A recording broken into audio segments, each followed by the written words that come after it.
So I've noticed at this point, in the midst of our many weeks of dealing with COVID-19, that it is incredibly easy to feel alone, or at least disconnected.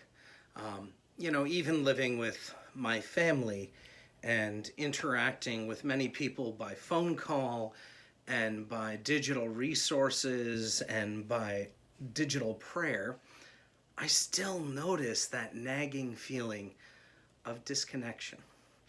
I notice it when I preach on Sundays.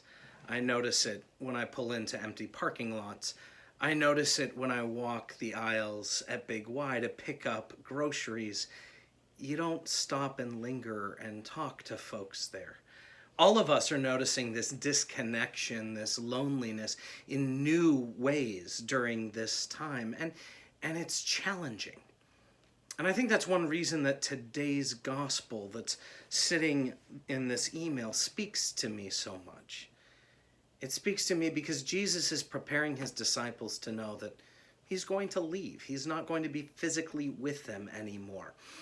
He's going to be removed from us as he ascends into heaven.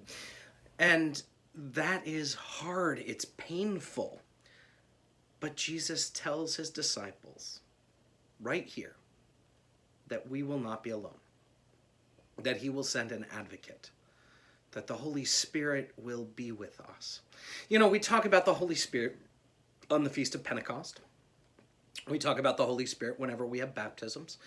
The Holy Spirit shows up in some of our hymns, but frankly, I think we talk a lot more about God the Father and God the Son than we usually talk about God the Holy Spirit. She is so much harder to define. She moves where she will. In the Hebrew scriptures, she's referred to as Ruach, as Holy Spirit of God, this beautiful image of the wild, powerful, and loving presence of God right here in the midst of this world.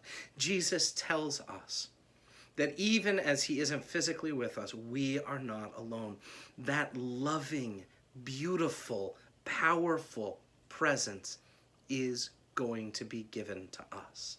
You and I are held by that Spirit. That Spirit dwells with us. So today, I invite you to just take a moment and to remember we are not left orphaned.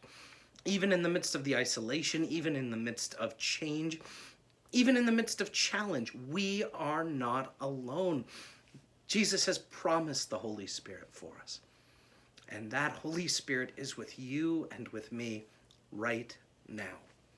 That Holy Spirit is holding us, the people of St. Mark's, together right now. That Holy Spirit is working in people in this congregation to feed the hungry, to make masks for those who are in need, to pray for others, to pull together resources, to still find ways to offer faith formation for children and adults. That Holy Spirit is alive, connecting us, working in us, calling us to love our neighbors as ourselves. So friends, I know it's easy to feel alone. It's easy to feel like we are disconnected, but Jesus has promised we will not be left orphaned. Jesus' Spirit is with us. Thanks be to God.